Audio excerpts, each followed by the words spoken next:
आर्थिक स्वतंत्रता कैसे प्राप्त करें? आसान तरीके। दोस्तों, जिंदगी में सबसे बड़ी खुशी क्या है? क्या ये नहीं कि आप अपने हिसाब से जी सकें, बिना किसी फिक्र के, बिना किसी बंदिश के? यही तो है असली आजादी, और ये आजादी सिर्फ आर्थिक स्वतंत्रता से मिलती है। आर्थिक स्वतंत्रता का मतलब ये नहीं कि आपके पास करोड़ों रुपए हों। इसका मतलब है कि आपके पास इतनी संपत्ति और निवेश हो कि आपको रोजमर्रा की जरूरतों के लिए काम करने की आवश्यकता न हो। आप अपनी पसंद की जिंदगी जी सकें, अपने सपनों को पूरा कर सकें, अपने परिवार का अच्छे से ख्याल रख सकें। लेकिन ये सब कैसे मुमकिन है? कैसे मिलेगी ये आर्थिक आजादी? इस वीडियो में मैं आपको कुछ ऐसे आसान तरीके बताऊंगा जिनसे आप अपनी आर्थिक स्वतंत्रता का सपना साकार कर सकते हैं। ये तरीके कोई जादू नहीं है, बल्कि कुछ जरूरी कदम हैं जो आपको उठाने होंगे। सबसे पहला कदम है अपने लिए एक स्पष्ट विजन बनाना। आपको ये तय करना होगा कि आर्थिक स्वतंत्रता आपके लिए क्या मायने रखती है। क्या आप दुनिया घूमना चाहते हैं, अपना खुद का बिजनेस शुरू करना चाहते हैं, या फिर जल्दी रिटायर होकर अपने परिवार के साथ समय बिताना चाहते हैं? एक बार जब आप जान जाते हैं कि आप क्या चाहते हैं, तो फिर आपको छोटे छोटे अचीवेबल गोल्स बनाने होंगे। मान लीजिए आप 5 साल में अपना घर खरीदना चाहते हैं, तो इसके लिए आपको कितनी बचत करनी होगी? क्या आपको अपनी आय बढ़ाने की जरूरत है? इन सब सवालों का जवाब आपको खुद ढूंढना होगा। याद रखें, आपके लक्ष्य आपके अपने होने चाहिए, न कि समाज या आपके रिश्तेदारों के। जब तक आपको खुद यकीन नहीं होगा, आप उस रास्ते पर नहीं चल पाएंगे। कई बार हम बड़े बड़े सपने देखते हैं, लेकिन उन्हें पूरा करने के लिए कोई ठोस कदम नहीं उठाते।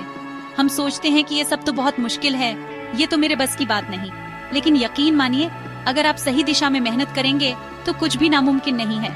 जिंदगी में कुछ भी आसानी से नहीं मिलता दोस्तों। हर चीज के लिए मेहनत करनी पड़ती है, संघर्ष करना पड़ता है। लेकिन जब आप अपने लक्ष्य को पा लेते हैं, तो सारा दर्द, सारी तकलीफ भूल जाती है। तो आज ही इसी वक्त अपने लिए एक लक्ष्य तय करें और फिर उस लक्ष्य को पाने के लिए जी जान से जुट जाएं। मुझे पूरा यकीन है आप जरूर कामयाब होंगे। अब जब आपने अपने वित्तीय लक्ष्य निर्धारित कर लिए हैं, तो अगला कदम है अपने खर्चों पर नियंत्रण रखना। आप कितना कमाते हैं ये मायने नहीं रखता अगर आप ये नहीं जानते कि आपका पैसा कहाँ खर्च हो रहा है। इसलिए सबसे पहले तो एक बजट बनाएं, अपनी आय और व्यय का हिसाब रखें। आप चाहें तो इसके लिए कोई ऐप या सॉफ्टवेयर का इस्तेमाल कर सकते हैं। इससे आपको ये समझने में मदद मिलेगी कि आपका पैसा कहाँ जा रहा है और कहाँ आप बचत कर सकते हैं। अब जरूरी और अनावश्यक खर्चों में अंतर करना सीखें।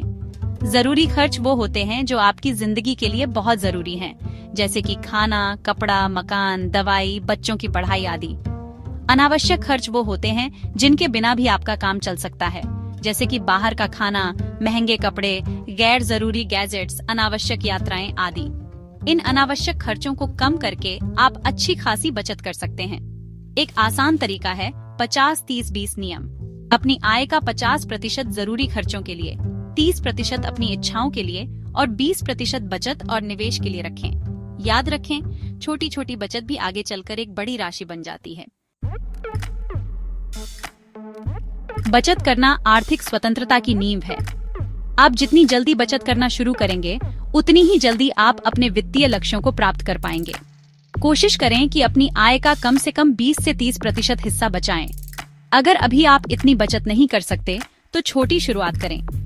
शुरुआत में 5 से 10% से भी शुरुआत कर सकते हैं और धीरे धीरे इसे बढ़ाते रहें। एक आपातकालीन कोष बनाना बहुत जरूरी है। इस कोष में कम से कम 6 महीने के खर्चों के बराबर रकम होनी चाहिए। यह कोष आपको नौकरी छूटने, बीमारी या किसी अन्य आपात स्थिति में आर्थिक सुरक्षा प्रदान करेगा।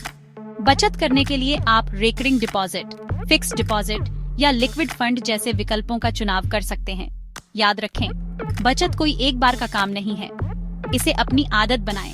जैसे आप रोज ब्रश करते हैं, नहाते हैं, वैसे ही रोज बचत करना भी अपनी दिनचर्या का हिस्सा बना लें। चैप्टर 4, सही निवेश करें। बचत करना ही काफी नहीं है दोस्तों। महंगाई के इस दौर में अगर आपने सिर्फ पैसे बचा कर रखे हैं, तो उनकी कीमत दिन ब दिन घटती जाएगी। अपने पैसों को बढ़ाने के लिए आपको निवेश करना होगा।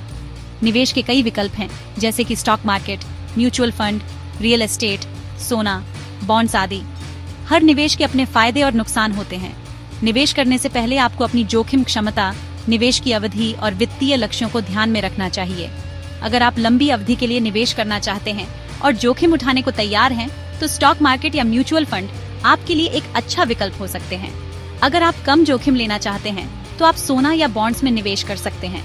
रियल एस्टेट भी एक अच्छा निवेश विकल्प है, लेकिन इसमें बड़ी रकम लगती है। निवेश करने से पहले किसी वित्तीय सलाहकार से सलाह जरूर लें।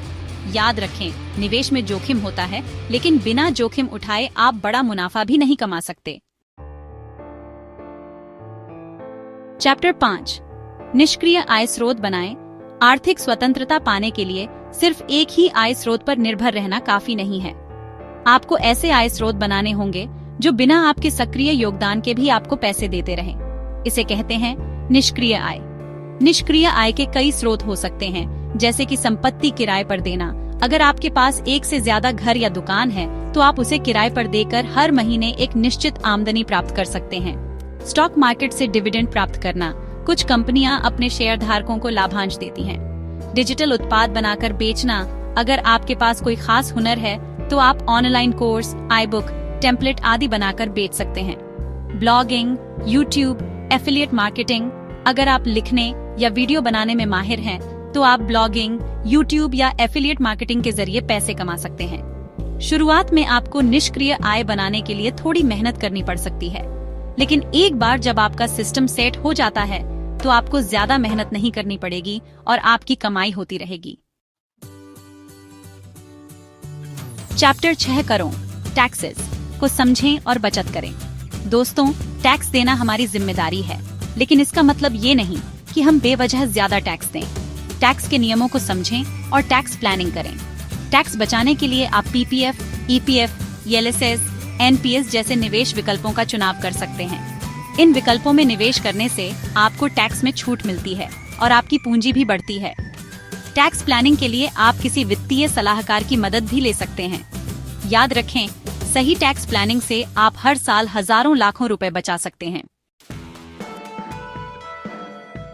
चैप्टर 7, सही बीमा लें। दोस्तों, जिंदगी में कब क्या हो जाए कोई नहीं जानता।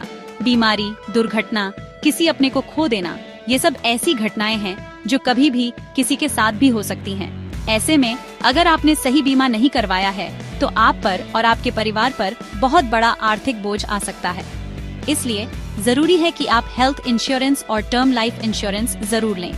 हेल्थ इंश्योरेंस आपको और आपके परिवार को मेडिकल खर्चों से सुरक्षा प्रदान करता है, जबकि टर्म लाइफ इंश्योरेंस आपके परिवार को आपकी मृत्यु के बाद आर्थिक सुरक्षा प्रदान करता है। बीमा को खर्च समझकर नजरअंदाज न करें, बल्कि इसे एक निवेश समझें। ये एक ऐसा निवेश है जो आपको और आपके परिवार को मुश्किल समय में सुरक्षा प्रदान करेगा। चैप्टर 8, सीखते रहें और सुधार करें। दोस्तों, वित्तीय दुनिया लगातार बदल रही है। नए नए निवेश विकल्प आ रहे हैं, टैक्स के नियम बदल रहे हैं, ब्याज दरें घट बढ़ रही हैं। ऐसे में जरूरी है कि आप खुद को अपडेट रखें। फाइनेंशियल एजुकेशन लें, किताबें पढ़ें, अखबारों और मैगजीन में वित्तीय लेख पढ़ें और सही सलाहकारों से सलाह लें। निवेश से जुड़ी गलतियों से सीखें और अपनी रणनीति में सुधार करें। याद रखें, सीखना कभी बंद नहीं करना चाहिए। जितना ज्यादा आप सीखेंगे, उतने ही बेहतर फैसले ले पाएंगे और अपनी आर्थिक स्थिति को मजबूत बना पाएंगे। अपनी गलतियों से घबराएं नहीं, बल्कि उनसे सीखें। हर गलती आपको कुछ नया सिखाती है, आपको और मजबूत बनाती है। याद रखें, सफलता एक दिन में नहीं मिलती। इसके लिए आपको लगातार सीखते रहना होगा, सुधार करते रहना होगा। उतरो, आर्थिक स्वतंत्रता आपके हाथ में है। दोस्तों, आर्थिक स्वतंत्रता हासिल करना कोई जादू नहीं है, बल्कि एक सफर है। ये सफर आसान नहीं होता, लेकिन नामुमकिन भी नहीं।